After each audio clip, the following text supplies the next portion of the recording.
네. 자, 지금은 21세기입니다.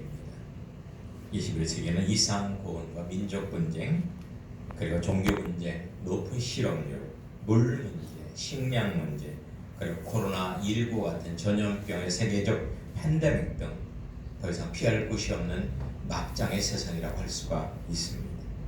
정치, 경제, 사회, 문화, 종교 등의 모든 분야가 더 이상 없이 암울한 시대가 바로 지금입니다. 과연 해결책은 없을까요?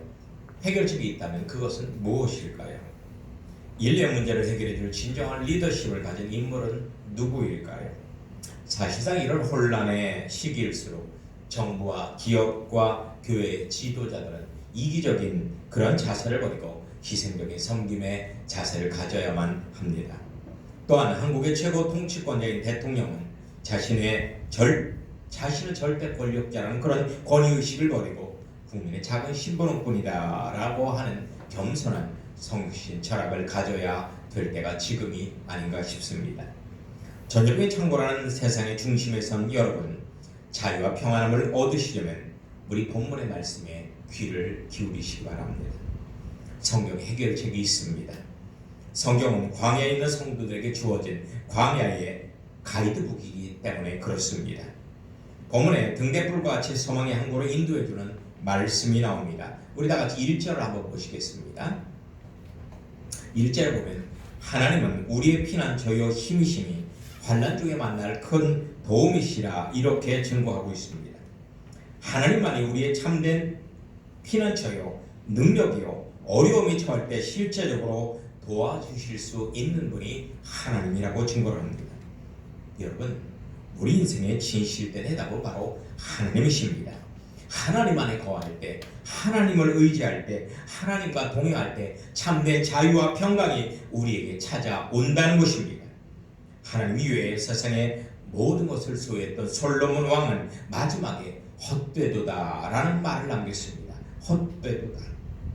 얼마 전 미국 캘리포니아 주에서 어떤 한 사람이 1조 9천억 원이나 되는 로또 복권에 당첨됐습니다. 1조 9천억 원. 그런데 과연 이 사람이 몇 년 후에 이 돈이 내 인생을 참되게 했다라고 고백할 수 있을까요? 결코 그렇지는 않을 것입니다. 왜냐하면 돈이 인생의 문제를 해결해 줄 수 있는 도구가 아니기 때문입니다. 5절에 보면 하나님이라는 성은 난공불락의 요새요 그 성중에 거할 때 우리는 안전할 수 있다라고 증거를 합니다. 하나님의 성에 거하는 비결은 무엇일까요? 성경에서는 새벽 예배를 드리는 것이다 이렇게 증거합니다. 여러분, 새벽은 만물의 시작이라고 할 수 있습니다. 새벽 예배는 새로운 하루를 주신 하나님께 감사하는 것이요 하루를 향한 하나님의 뜻을 구하는 것이요 하나님의 뜻대로 살 수 있도록 하나님의 은총을 간구하는 것이 바로 새벽 예배입니다. 여기서 새벽은 꼭 시간적인 의미를 가리켜 말하는 것은 아닙니다. 모든 시작을 하나님의 영광을 위해서 하라는 뜻입니다. 하루를 시작할 때, 일주일을 시작할 때, 한 달을 시작할 때, 1년을 시작할 때 하나님께 먼저 제단을 쌓으라는 이야기입니다. 예배를 드린다는 것은 하나님께 모든 것을 위탁한다는 그런 의미입니다. 하나님의 인도하심에 전적으로 순종하겠다는 퍼포먼스가 바로 예배입니다. 그 어떤 형식으로 드리던 간에 이런 의미만 살아있다면 이것은 참된 영적 예배가 될 것입니다. 그럼 제일 먼저 하나님께 예배로 영광 돌릴 때 오는 축복이 무엇일까요?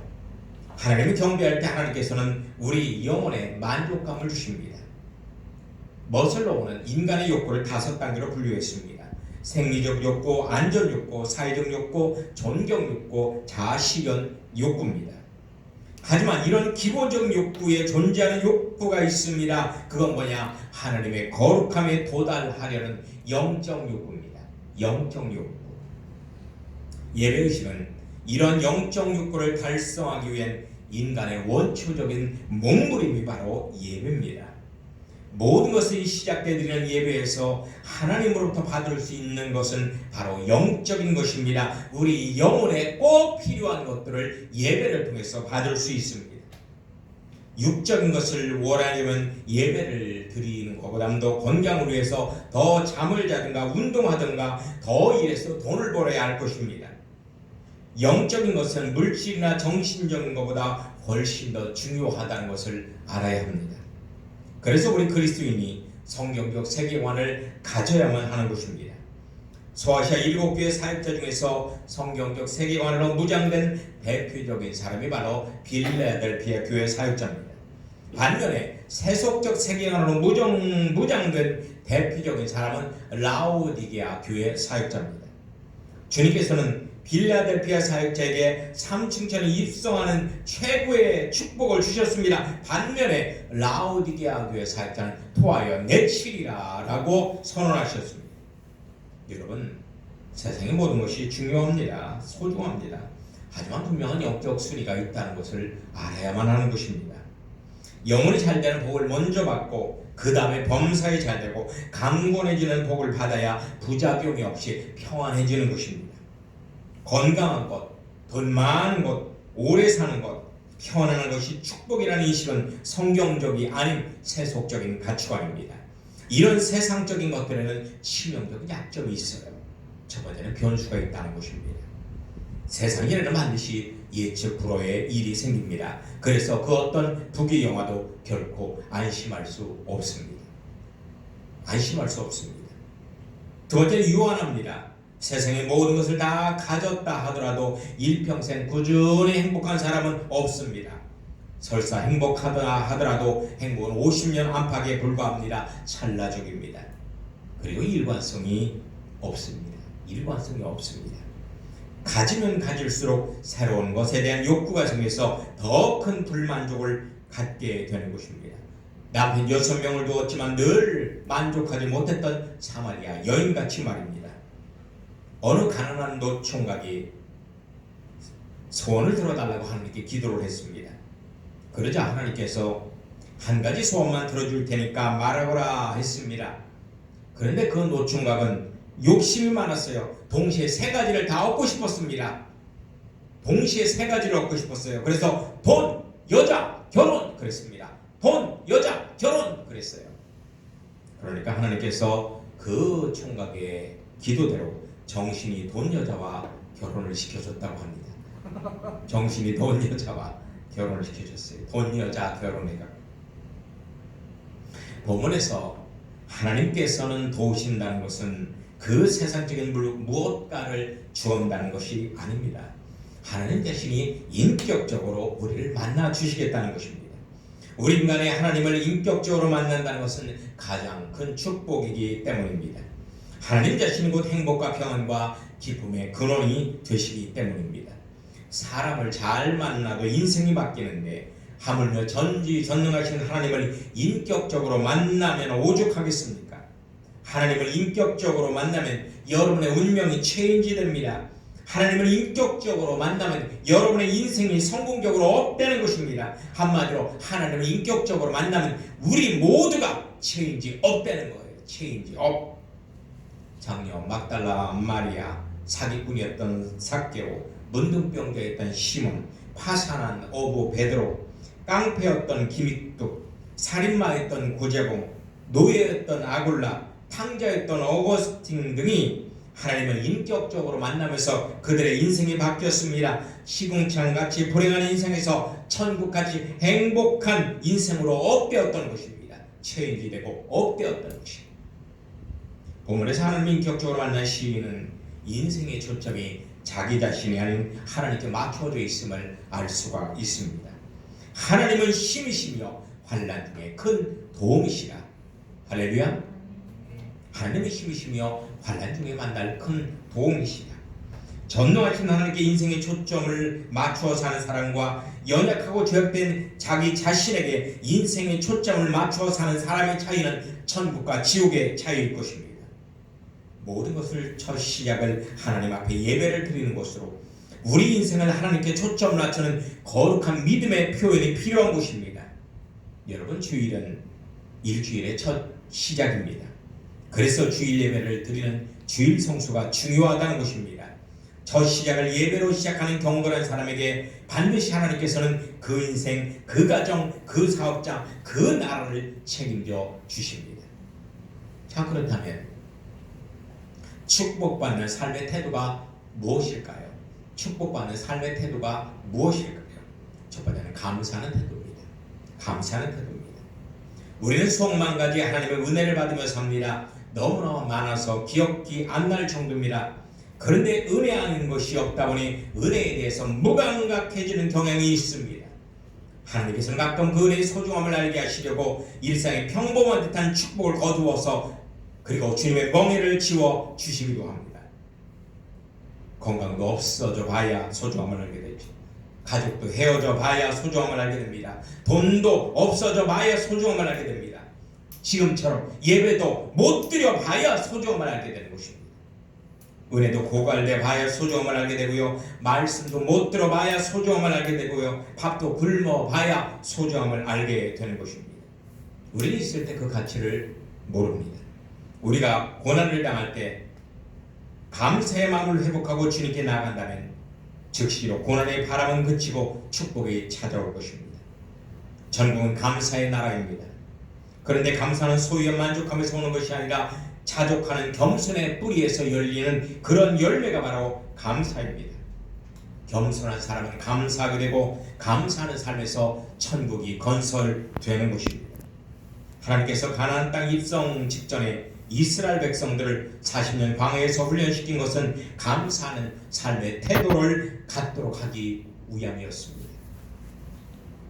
천국은 풍요하며 행복한 소유의 나라가 아닙니다. 천국은 감사하며 행복한 존재의 나라입니다. 소유의 나라가 아니라 존재의 나라란 말이에요. 건강한 신앙, 신령한 예배, 성공, 풍요, 행복은 감사의 기초에 세워지는 것들입니다.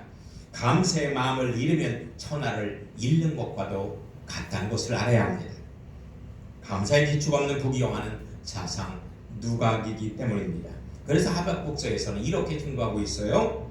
비록 무화과 나무가 무성하지 못하며 포도나무에 열매가 없으며 감람나무에 소출이 없으며 밭에 먹을 것이 없으며 우리의 양이 없으며 외양간에 소가 없을지라도 나는 여호와로 말미암아 즐거워하며 나의 구원의 하나님으로 말미암아 감사하리로다. 아멘. 할렐루야. 여러분 범사에 감사하십시오. 어떻게 이런 상황에서 감사를 합니까? 하겠지만 감사거리가 생겨서 감사하는 것이 아니라 감사하면 감사거리는 계속 생기는 법입니다. 감사는 감사거리를 낳고 더 큰 감사거리를 낳게 되는 것입니다. 이것이 축복의 비밀입니다. 두 번째는 서로 격려하는 태도를 가지시기 바랍니다. 서로 격려하는 태도를 가지십시오. 격려는 상대방의 존재나 수고를 인정하는 마음을 가질 때만이 가능한 것입니다. 서양은 설교자들부터 좋은 말씀을 들으면 기립하여 박수를 쳐줍니다. 그런데 우리나라 교인들은 박수에 참 인색합니다. 늘 느끼는 거지만 설교할 때 성전의 분위기는 가장 삭막한 것 같습니다. 여러분 웃으십시오. 그리고 은혜가 되면 박수치며 아멘하고 외쳐주십시오. 그러면 설교하는 저도 힘이 날 것입니다. 여러분 주위 사람의 존재를 인정해 주시나요? 어느 날 외로운 백수 한 사람이 자신에게 너무나 무관심한 부모에게 강한 충격파를 주기 위해서 일주일간 외박하고 일주일 만에 집에 돌아왔습니다. 그러자 그 백수를 보던 엄마가 이렇게 말합니다. 야, 너 어제 집에 나가서 여태 뭐 하다 온 거니? 일주일 동안 집에 안 들어왔는데 야, 너 어제 집에 나가서 너 뭐 하다 온 거니? 그러는 겁니다. 그러니까 아빠가 그 말을 듣고 또 이렇게 말합니다. 야, 백수라고 집에만 있지 말고 좀 나가서 바람 좀 쉬다 가라. 어? 그러는 거예요. 그러니까 이 백수가 이렇게 단식했다고 합니다. 아이고, 이 집에서 나란 존재는 도대체 뭐란 말이요? 도대체 뭐란 말인가? 라고 단식을 했다고 그래요. 여러분, 우리는 주위 사람들에게 아낌없이 박수의 리액션을 보내야만 합니다. 수고하셨습니다. 잘하셨습니다. 당신이 있어서 참 행복합니다. 내가 있으니 든든하구나 라고 서로 격려해 줍시다. 이러면 자신도 흐뭇하지만 상대방의 기분이 업되어서 용기를 얻게 될 것입니다. 칭찬과 격려는 상대방에게 존재감을 주는 최고의 사랑입니다. 여러분, 짐승은 음식을 먹고 살아가지만 영혼을 가진 우리 인간은 칭찬과 격려를 먹고 살아감을 꼭 기억하시기를 예수님의 이름으로 축원합니다. 그리고 장점을 보는 태도를 가지십시오. 모든 것은 하나님이 창조하셨습니다. 모든 것은 하나님이 창조하셨어요. 하나님의 창조 사역은 완벽합니다. 그래서 보시기에 좋았더라 라고 성경은 증거합니다. 우리가 어떻게 판단하든 간에 성경적으로 세상의 모든 것은 다 좋다는 것입니다. 단지 안 좋다는 그릇된 생각만 있을 뿐입니다. 세상에는 두 개의 눈이 존재합니다.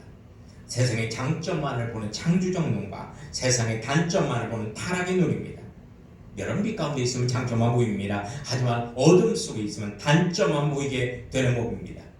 역사의 성공자들은 늘 장점만을 보는 사람들이었습니다. 하지만 그들이 장점을 가지고 그런 조건, 좋은 장점의 조건을 가진 사람들은 아니었습니다. 도리어 많은 단점을 가지고 있었던 사람들이었습니다. 하나, 그들은 단점을 보고 낙심하지 않았습니다. 자신에게 있는 한 가지라도 장점을 개발하며 결국 그것으로 성공했던 사람들입니다. 문제하여 전응하라 불러졌던 에디슨, 아인슈타인, 하는 것마다 실패를 거듭하며 무능력자라는 낙인이 찍혔던 에브라함 링컨, 중개인으로 무기징역을 살았던 존 버년, 심각한 우울증 환자로 평생 정신병원에 살았던 파스칼, 보지도 듣지도 말하지도 못했던 삼중구의 헬렌 켈러, 꽃이었던 알렉산더, 간질 환자였던 사도 바울, 이런 사람들이 세계적인 성공자인데 이런 사람들은 장점보다 단점을 많이 가지고 있었어요. 그러나 그들의 시각은 장점을 보는 적극적이고 긍정적인 시각을 가졌습니다. 여러분, 장점만을 보는 태도를 가지시기 바랍니다. 여러분에게 성공의 등대불이 보일 것입니다. 할렐루야. 마지막으로 긍정하는 태도를 가지십시오. 우리 전후좌우에 있는 분에게 말씀하세요. 긍정하는 태도를 가집시다. 긍정하는 태도를 가집시다. 여러분, 됩니다. 하겠습니다. 해봅시다. 합시다 라는 사람과 안 됩니다, 그건 못합니다, 안 합니다, 싫습니다 라고 하는 사람과의 삶은 천지 차이입니다. 여러분, 하나님을 신뢰하는 사람은 긍정적입니다. 그 어떤 상황에서도 하나님이 살아계신다는 믿음과 도우신다는 확신을 가졌기에 쉽게 포기하거나 부정하지 않습니다. 우리 그리스도인은 최악의 상황인 죽음까지도 긍정하는 사람이 우리 그리스도인입니다. 참된 그리스도인은 주 예수님에 대한 믿음과 진리 때문에 순교하는 것을 최고의 영광으로 생각합니다. 우리에게는 타종교에 없는 부활의 진리가 있기 때문에 그렇습니다. 부활의 진리가 우리에게 있습니다. 죽음을 긍정하는 죽음보다 못한 그 어떤 고통도 긍정하지 않을 이유는 없는 것입니다. 이제부터 긍정의 말로 바꿉시다. 이렇게 해요. 죽겠네, 못해 먹겠네, 다 틀렸네, 안 해, 몰라라는 그런 말은 우리 사전에서 지우고요. 대신에 이런 말을 우리 사전에 기록해 놓읍시다. 살겠네, 좋습니다, 가능성 있겠네요, 하겠습니다, 알았습니다, 그건 제 몫입니다, 제가 감당하겠습니다. 이런 말을 우리 사전에 넣고 수시로 이런 말을 여러분들이 하시기 바랍니다. 선포하시기 바랍니다.